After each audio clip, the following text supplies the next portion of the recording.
out sailing upwind, so he's just sprung this one on me. Right, I'm no great. Taking the wind out of your sail. That's it. I'm no great theologian. I say my prayers a bit. Read my Bible, probably not as much as I should, and I do come to church. But when Andrew did the Christianity Explored course a few weeks ago, one of the questions in the first video, one of the things in the first video, is that Jesus must exist because he was talked about in different books of the Bible. So, okay, if he's talked about in different books, he must exist. Therefore, Sherlock Holmes is a real person. So I thought, well, the argument is not anybody that doesn't believe at all. If they were coming to that talk as an introduction to Christianity, that wouldn't be proof for them. And I thought back to when I was a youngster, went to Sunday school, was confirmed probably when I was about 12. And at that age, what you told you I accept, really. So, yeah, I think I did believe it. I said my prayers and that sort of thing. But later on, when I was probably about 19, 20, and I was full-time studying mechanical engineering, mechanical engineering's all about logic and physics and maths and maths and maths. So everything is very logical. And it put doubts in my mind, because I thought, well, how could God have created everything in 7 days? And then I thought back to one religious education lesson at school when I was probably about 14, I was at secondary school, and the teacher was talking about this and said, well, what's a day? It's the time it takes the earth to do one revolution. So it's a period of time. Now if you define a day as a period of time could be 10 billion years. So God could have created everything in 7 lots of 1 billion years. And I thought, well, that makes a bit more sense to me. And obviously thinking about that, I was really going down the evolution track. Did it all start and slowly evolve and might have been nothing to do with God? But then I thought, well, everything's so perfect. If you look at creation, everything's wonderful and everything fits with everything else and it all works together. And I also thought, well, we're supposed to have come from the apes. So where did the apes come from? Well, there was some other smaller animal that evolved into an ape. Well, where did that come from? Well, some little bits of microbiology somewhere that evolved into life. Well, where did that come from? And I thought, well, there's nothing that it starts from. So therefore, there must be a God, a creative force, if you like, that set all this lot off and organised it all so everything fits together beautifully and everything works with everything else and there's just enough oxygen in the atmosphere to keep us alive. So I thought, this can't all be coincidence. There has to be a creative force behind it, and we call that creative force God. Jesus, I think, was more difficult for me until I realised that some of the prayers I was saying, what I was asking for, I was getting answers back. So for prayer, you're always supposed to pray in Jesus' name. And I thought, I'm getting answers back from Jesus. Therefore, Jesus exists. Later on in life, I had 2 more dramatic instances of that. The first one, I was driving back from Matlock to Chesterfield where I lived, only a short journey, about 10 miles. And I'm driving up to this right-hand bend that you can't see round, so I'd slowed down to probably about 35, 40 mile an hour. A young lad's coming the other way that was 17 and had passed his test 2 weeks ago, but he thought passing his test meant he was a fully qualified Formula 1 driver. So he came round the corner, probably approaching 100 miles an hour. His car drifted over the road onto my side and hit my car and wrote it off. I can't remember the impact. All I can remember is thinking he's going to hit me. Can't remember an impact. And it's So I must have been sort of drifting in and out of what I could remember, what I couldn't. But anyway, he ended up changing my driver's side of the car from that width to that width. So he hit the right-hand side of my car. I ended up in Chesterfield Royal Hospital an hour or two later. And when I was compass mentis enough to realise what was happening, my arm's in a pot, and I'm sat on a bed, propped up in the bed, with my leg up in the air, and a metal frame down my leg into my groin. They'd strapped a piece of rope round the end of my leg, took it over a pulley, and on the end of that rope they got 14 pounds, about 6 kilograms of weight, pulling up my leg to try and keep it straight. Anyway, that will be Saturday afternoon. Sunday morning, Mr. Smith does his rounds. Now, he was the senior orthopaedic surgeon for Chesterfield Royal Hospital. I found out afterwards he got a very good reputation. And he came, he's got my x-rays there. This is not before, they didn't look them on a screen then, they had an A4 sheet to film. And he looked us up and he said, you've got a fractured right cheekbone, your zygoma, but that'll be alright, that'll just heal itself, don't need to do anything there. He said, but I'm looking at your arm here and it's in a right mess. So he said, on Wednesday, we'll have you in the operating theatre, we'll cut you apart, and we'll put titanium plates on your arm and a few self-tappers to keep them in place. Because that's the only way. It won't heal. The break's too bad. So, then he looked at my x-ray for my leg. And I broke the biggest bone in my body, your femur, in your thigh. And he said, that's not going to heal itself. So we'll have to have you in the theatre same day. And we'll put plates on the outside. We'll put titanium rod down the inside of your bone to hold the two bits together. So we'll do that on Wednesday. So come Tuesday, they bring a portable x-ray to the bed, and they did x-rays, and then Tuesday afternoon Mr. Smith comes round, he's looking at my new x-rays, and he said, yeah, he said, we've got to do this by ironmongery. You won't heal naturally on this one. But he said, at the moment, all your bones look in perfect alignment. He said, everything is lined up. So I won't do the operation tomorrow, I'll do it in a week's time. So come next Tuesday, there's more x-rays, they come and sees me, they look at the x-ray plate, say, I don't believe this. Everything is lined up perfectly.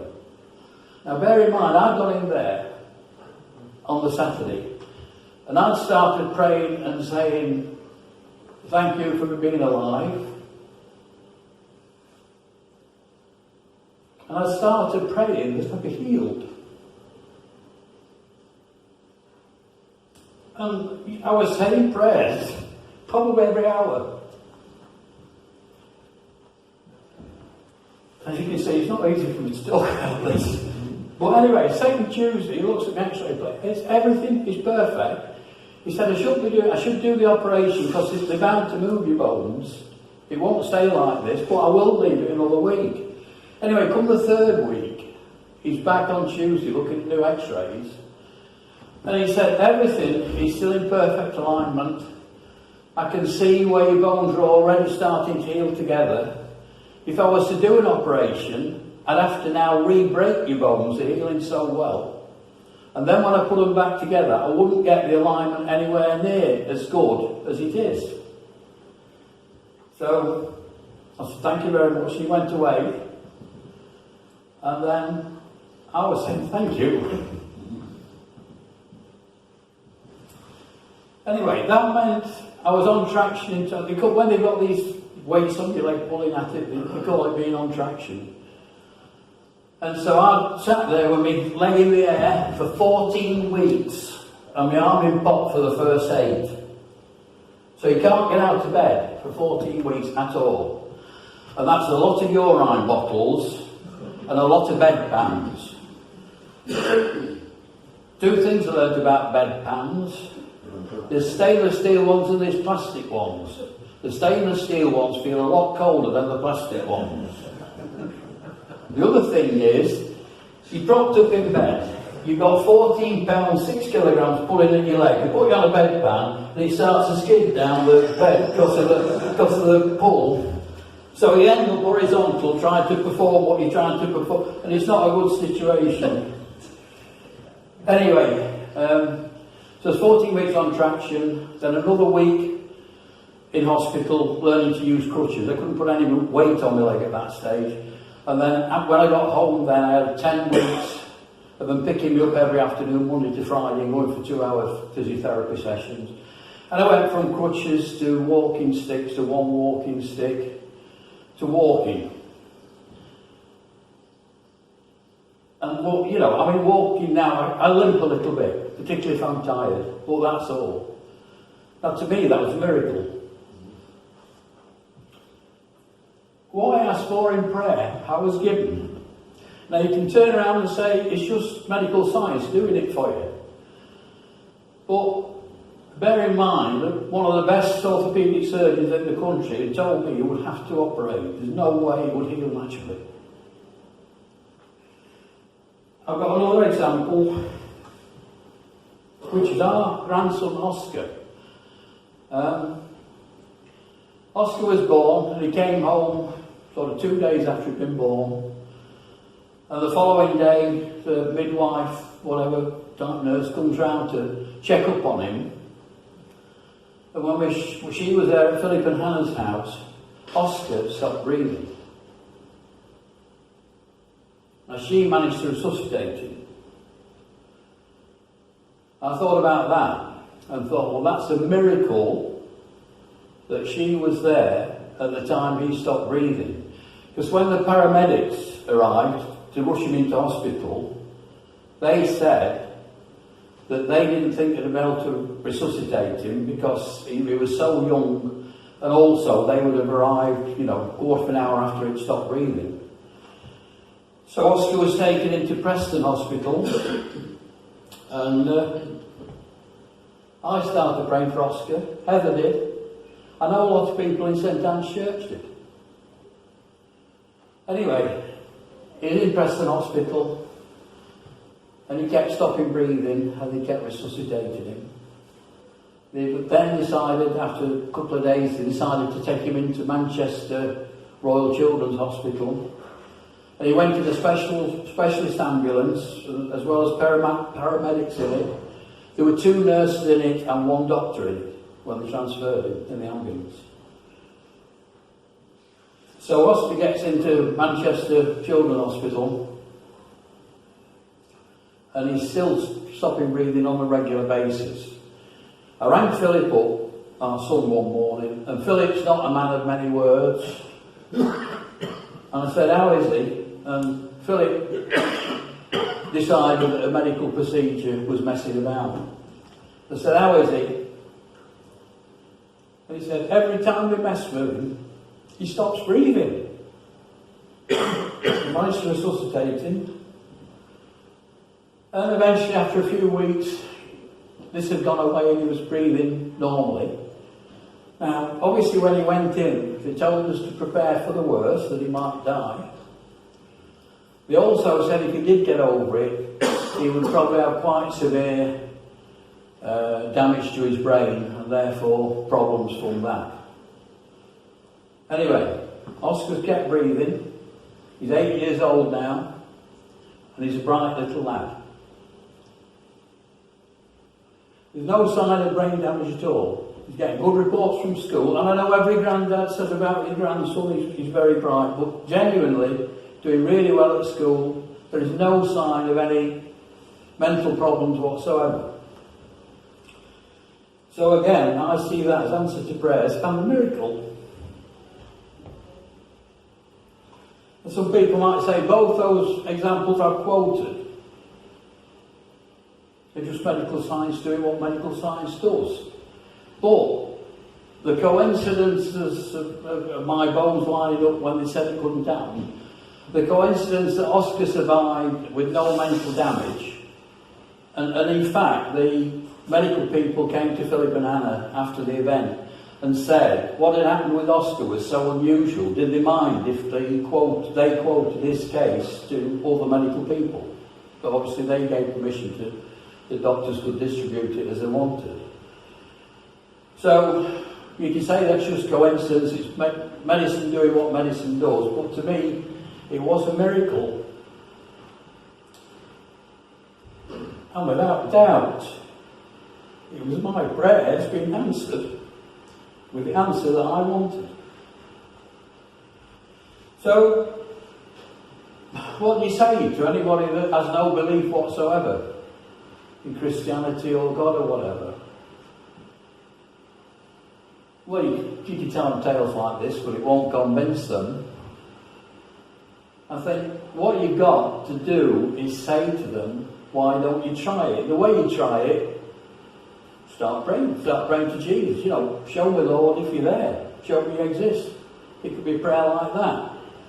Or any other prayer. If you find prayers are being answered, then you know there's something there. Now, if a person doesn't believe at all, I'd say, well, try it. If there's nothing there, it won't have cost you anything to try it. It might be a few minutes praying.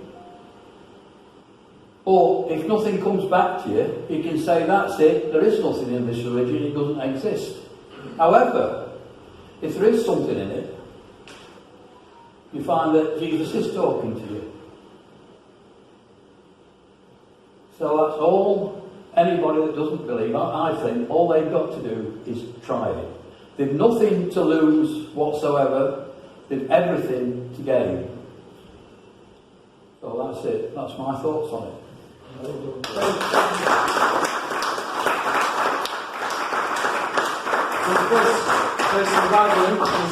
a verse in the Bible which says, taste and see that the Lord is good, isn't there?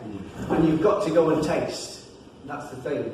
And sometimes these little miracles that come along are not necessarily what we expect, but it's having our eyes open to what actually is. So I know John's he's a very confident man, but you're not very confident in sharing these things because it's quite personal. Well, the problem is, as you've seen, I do find it upsetting.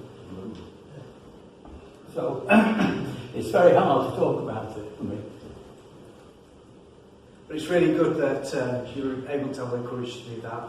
And also, you only have a slight limp. Yeah. But it's an amazing story of how God has been at work. If you want to have a little chat with John, just have a chat afterwards. But again, let's give him a round of applause.